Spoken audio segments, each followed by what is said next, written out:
നമസ്കാരം. ശിവടിച്ചിന്റെ മലയാളം ക്ലാസ്സിലേക്ക് സ്വാഗതം. നമുക്കിന്ന് കാലിക്കറ്റ് യൂണിവേഴ്സിറ്റിയുടെ ഡിഗ്രി കോഴ്സിന്റെ സെക്കൻഡ് സെമസ്റ്ററിലെ പാഠഭാഗത്തിലേക്ക് കടക്കാം. അതിൽ BA, BSc, BCom പാഠപുസ്തകങ്ങളിലെ ഫസ്റ്റ് ചാപ്റ്റർ അപഗ്രഥന വായന എന്നുള്ള ജസ്റ്റിൻ സിറിയക്കിന്റെ ലേഖനമാണ്. അതായത് BAക്കും BComനും BScക്കും ഫസ്റ്റ് ചാപ്റ്റർ സെയിം ആണ്. അപ്പൊ ഈ പാഠത്തിന്റെ ഒരു വിശകലനം പറയുന്നതോടൊപ്പം എൻ്റെ നോട്ട് കൂടെ ഇതിൻ്റെ ഒപ്പം ചേർക്കുന്നുണ്ട്. അപ്പൊ നമുക്ക് പാഠത്തിലേക്ക് കടക്കാം. അപഗ്രഥന വായന സാമാന്യ പരിചയം എന്നുള്ളതാണ്. അപഗ്രഥന വായന എന്നുള്ളതാണ് ജസ്റ്റിൻ സിറിയക്കിന്റെ ലേഖനം പറയുന്നത്. അപ്പൊ ഒരു വിദ്യാർത്ഥി അക്ഷരങ്ങൾ കൂട്ടിച്ചേർത്ത് വായിച്ച് അത് വായനയുടെ ലോകത്തേക്ക് അവൻ കടക്കുന്നു. അപ്പൊ ആദ്യകാലങ്ങളിൽ വായന വിജ്ഞാനം സമ്പാദിക്കാൻ വേണ്ടിയല്ല, കൗതുകമുണർത്തുന്നതായിരിക്കണം ആദ്യകാലങ്ങളിലെ വായന. അപ്പൊ ഒരു പ്രൈമറി ലെവൽ, അതായത് ഒരു പ്രാഥമിക തലത്തിൽ വായനയിലേക്ക് നിർബന്ധപൂർവ്വം നമ്മൾ കുട്ടികളെ പറഞ്ഞ് അയക്കുകയാണെങ്കിൽ അവർക്കത് മടുക്കാൻ ചാൻസ് ഉണ്ട്. അതിനേക്കാളും വായനയിൽ നിന്നുള്ള കൗതുകം അവരുടെ ഉള്ളിൽ ഉണർത്തി നല്ല വായനക്കാരാക്കി മാറ്റുന്നതാണ് നല്ലത്. അപ്പൊ നിർബന്ധിച്ചാൽ അവർ ആ വായനയെ വെറുക്കും. അതിനാൽ കൗതുകം ഉണർത്തി വായനയുടെ ലോകത്തേക്ക് നയിക്കുകയാണ് വേണ്ടത്. ഇനി വായനയുടെ ലക്ഷ്യങ്ങൾ എന്താണ് എന്നൊരു ചോദ്യം ഇവിടെ വരുന്നുണ്ട്. പ്രാഥമികമായി വിജ്ഞാന സമ്പാദനം തന്നെയാണ് ഒന്നാമതായിട്ട്. ചിന്തയുടെ വികാസം, നമ്മൾ വായിക്കും തോറും നമ്മുടെ ഉള്ളിൽ ഒരുപാട് കണ്ടന്റ്, ആശയങ്ങൾ ഉണ്ടാകുന്നു. അത് നമ്മുടെ ചിന്തകൾക്ക് വികാസം ഉണ്ടാക്കുന്നു. ലോകത്തെയും അതിൻ്റെ സാമൂഹിക രാഷ്ട്രീയ മാറ്റങ്ങളെയും കുറിച്ച് അറിയാനും ഈ വായന സഹായിക്കുന്നു. ഇപ്പൊ സമകാലിക സമൂഹത്തിലെ അവസ്ഥകളെ വിമർശനാത്മകമായി വിലയിരുത്തി കൃത്യമായ നിലപാടുകൾ സ്വീകരിച്ച് അപ്പൊ തനിക്കും സമൂഹത്തിനും ഗുണപരമായ മാറ്റങ്ങൾ വരുത്തുക എന്നുള്ളൊരു മാർഗവും കൂടെ ഈ വായന നമുക്ക് നൽകുന്നു. ഇപ്പൊ വിജ്ഞാനം ആർജിക്കുക, ചിന്താശേഷി വർദ്ധിപ്പിക്കുക, സാംസ്കാരികമായി പുരോഗതി നേടുക എന്നിവയൊക്കെ വായനയുടെ ലക്ഷ്യങ്ങളായിട്ട് പറയാം.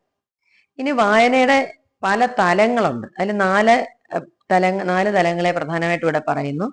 ഒന്ന് പ്രാഥമിക തലം, രണ്ട് പരിശോധനാ വായന, ഒന്ന് പ്രാഥമിക വായന, രണ്ട് പരിശോധന വായന, മൂന്ന് അപഗ്രഥന വായന, നാല് അഗാധ വായന. അപ്പൊ ഇതിൽ പ്രാഥമിക വായന എന്ന് പറയുന്നത് വായന ജീവിതത്തിന്റെ ആദ്യഘട്ടമാണ്. അപ്പൊ വായനയുടെ പ്രാഥമികമായ പല കാര്യങ്ങളും ആദ്യഘട്ടത്തിലാണ് നടത്തേണ്ടത്. അപ്പൊ നമുക്ക് പദങ്ങൾ പരിചയപ്പെടുക എന്നുള്ളതാണ് ഈ ഘട്ടത്തിലെ പ്രധാന കാര്യം. അപ്പൊ അക്ഷരങ്ങൾ പരിചയപ്പെട്ട് ചിത്രങ്ങളിലൂടെ പിന്നെ നമ്മൾ പദങ്ങളിലേക്ക് എത്തുന്നു. അതും ലളിതമായ പദങ്ങൾ, ആ പദങ്ങൾ വെച്ച് നമ്മൾ വാക്യങ്ങൾ സൃഷ്ടിക്കുന്നു. ഇതൊക്കെയാണ് വായനയുടെ പ്രാഥമിക തലം. വിദ്യാഭ്യാസത്തിന്റെ ആദ്യ ഘട്ടത്തിലാണ് പ്രാഥമിക വായനാ തലം പൂർത്തിയാക്കേണ്ടത്. അപ്പൊ ചിത്രങ്ങൾ വാക്കുകളായി മാറുന്നതിൻ്റെയും സ്വന്തമായ അർത്ഥം നമുക്ക് ലഭിക്കുന്നതിൻ്റെയൊക്കെ ഒരു സന്തോഷം അവിടെ ഉണ്ടാവും. അപ്പൊ ഒരു സങ്കീർണമായ ഈ ഘട്ടത്തിലാണ് വായനയുടെ ലോകത്തേക്ക് സന്തോഷത്തോടെ കുട്ടികൾ പ്രവേശിക്കേണ്ടത്. ഈ ഘട്ടം ഒരു പിരമിഡ് ഇങ്ങനെയാണെങ്കിൽ അതിന്റെ അടിഭാഗമാണ് ഈ പ്രാഥമിക വായനയുടെ ഘട്ടം എന്ന് പറയാം. അടുത്തത് പരിശോധന വായനയാണ്. അപ്പൊ വായനാ ജീവിതത്തിലെ രണ്ടാം ഘട്ടമാണ് പരിശോധന വായന. അപ്പൊ ഇത് പ്രാഥമിക തലത്തിൽ നിന്ന് വ്യത്യസ്തമാണ്. ഒരു പുസ്തകത്തിന്റെ ഏകദേശ രൂപം മനസ്സിലാക്കുക എന്നുള്ളതാണ് പരിശോധന വായന കൊണ്ട് ഉദ്ദേശിക്കുന്നത്. അപ്പൊ നിശ്ചിത സമയത്തിൽ ആശയങ്ങൾ ഗ്രഹിക്കാൻ വിദ്യാർത്ഥികൾക്ക് കഴിയണം എന്നുള്ളതാണ് പരിശോധന വായനയുടെ ലക്ഷ്യം. സങ്കീർണവും ഉപകാരപ്രദവുമായ വായനയുടെ വിശാലമായ ലോകത്തേക്കുള്ള ചവിട്ടുപടിയാണ് ഇതെന്ന് പറയാം. തലക്കെട്ടുകൾ, പ്രധാന വാക്യങ്ങൾ, രചനാരീതികൾ എന്നിവയിലൊക്കെ നമ്മൾ ഈ സമയത്ത് കൂടുതൽ ശ്രദ്ധിക്കുന്നു. അപ്പൊ പുസ്തകത്തെക്കുറിച്ചും അത് നൽകുന്ന ആശയത്തെക്കുറിച്ചൊക്കെ ഏകദേശ ധാരണ ഉണ്ടാകുന്ന കാലഘട്ടമാണിത്, ഈ പരിശോധന വായനയുടെ കാലഘട്ടം. ഗവേഷണത്തിനോ പഠനത്തിനോ ഉപകാരപ്പെടുന്ന ഗ്രന്ഥമാണോ ഇതെന്ന് പരിശോധിക്കാൻ കൂടെ അക്കാദമികൾ തിരഞ്ഞെടുക്കുന്ന ഒരു രീതിയാണ് പരിശോധന വായന. ഇനി അടുത്തത് അപഗ്രഥന വായനയാണ്, മൂന്നാമത്തേത്. അപ്പൊ ഇത് വായനയുടെ പക്വത വ്യക്തമാക്കുന്ന ഒരു തലമാണ്. അപ്പോൾ ഇതിനകത്ത് വായനക്കാരൻ ഉപരിതല വായന കൂടാതെ ഗ്രന്ഥകാരന്റെ ഉള്ളിലെ ആശയം എന്താണെന്ന് വ്യക്തമായി മനസ്സിലാക്കുന്ന ഒരു ഘട്ടവും കൂടെ ആണ്. ഒരേ സമയം വായനക്കാരൻ അന്വേഷകനും വിധികർത്താവും ആവുന്ന ഘട്ടമാണ് അപഗ്രഥന വായനയുടേത്. ഗ്രന്ഥകാരന്റെ വാക്കുകളെയും ആശയങ്ങളെയും ഈ ഘട്ടത്തിൽ ഒരുമിച്ച് ചേർത്ത് പരിശോധിക്കുന്നു. അതിനുശേഷം കൃതിയെ വിമർശനാത്മകമായി വിലയിരുത്തുകയും ചെയ്യുന്നു. അപ്പോൾ ഉന്നത വിദ്യാഭ്യാസ രംഗത്തൊക്കെ കൂടുതൽ മികവ് തെളിയിക്കാൻ നമുക്ക് ഈ ഒരു വായനയുടെ രീതി നമ്മളെ സഹായിക്കും. ഇനിയുള്ളത്, അപ്പൊ ഇതിനകത്ത് പറയുന്നത് ഈ അപഗ്രഥന വായന എന്നത് ഭക്ഷണം കഴിക്കുകയും ദഹിപ്പിക്കുകയും ചെയ്യുന്ന ഒരു രീതി പോലെയാണ് എന്നാണ് പറയുന്നത്. ഇനി നമുക്ക് 4ാമത്തെ തലത്തിലേക്ക് കടക്കാം. അഗാധ വായന. അത് വായനാ ജീവിതത്തിന്റെ ഏറ്റവും ഉയർന്ന ഘട്ടമാണ്. ഒരു വിഷയത്തെക്കുറിച്ചുള്ള വിവിധ എഴുത്തുകാരുടെ ആശയങ്ങൾ ക്രോഡീകരിച്ചിരിക്കുന്നതാണ് പുസ്തകമെങ്കിൽ ആ പുസ്തകത്തിൽ നിന്ന് തനിക്ക് ആവശ്യമുള്ളത് സ്വീകരിക്കുക എന്നുള്ളതാണ് അഗാധ വായനയിൽ വായനക്കാരൻ ചെയ്യുക. അപ്പൊ ഒരു വിഷയത്തെ ആരൊക്കെ എങ്ങനെയൊക്കെ പഠിച്ചിട്ടുണ്ടെന്നുള്ള ധാരണ ഈ സമയത്ത് വായന ലോകത്തുള്ളവർക്കുണ്ടാവും. ഇനി അടുത്ത ലേഖകൻ പറയാൻ ഉദ്ദേശിക്കുന്നത് ഉപന്യാസം, ലേഖനം, നിരൂപണം ഇവയുടെ വ്യത്യാസമാണ്. അപ്പൊ ഇംഗ്ലീഷ് സാഹിത്യവുമായിട്ടുള്ള ബന്ധത്തിൽ നിന്നാണ് ഉപന്യാസ ശാഖ മലയാളത്തിൽ ഉടലെടുക്കുന്നത്. അപ്പൊ ഏതെങ്കിലും വിഷയത്തെക്കുറിച്ചുള്ള ഗദ്യ സാഹിത്യ രചനയാണ് ഉപന്യാസം എന്നത്. വിഷയത്തിന്റെ ആഴവും പ്രസക്തിയും അനുസരിച്ച് ഉപന്യാസം ലഘുവാകാം, ദീർഘമാകാം. അപ്പൊ പത്രങ്ങളുടെയും ആനുകാലിക പ്രസിദ്ധീകരണങ്ങളുടെയും പ്രചാരത്തോടു കൂടിയാണ് ഉപന്യാസ സാഹിത്യം വളർന്നു വന്നത്. ഫ്രഞ്ച് ഭാഷയിലാണ് ഉപന്യാസത്തിന്റെ തുടക്കം. അപ്പൊ അത് അവതരണ രീതി, ഉള്ളടക്കം എന്നിവയൊക്കെ ആസ്പദമാക്കി ഉപന്യാസത്തെ തരംതിരിക്കാം. ഇനി ഉപന്യാസം രചിക്കുമ്പോൾ വിഷയം കൃത്യമായി മനസ്സിലാക്കണം. ആ മനസ്സിലാക്കിയ വിഷയം വ്യക്തമായി മറ്റുള്ളവർക്ക് എഴുത്തിലൂടെ പറഞ്ഞ് മനസ്സിലാക്കിക്കാൻ ഉപന്യാസകാരന് കഴിയണം.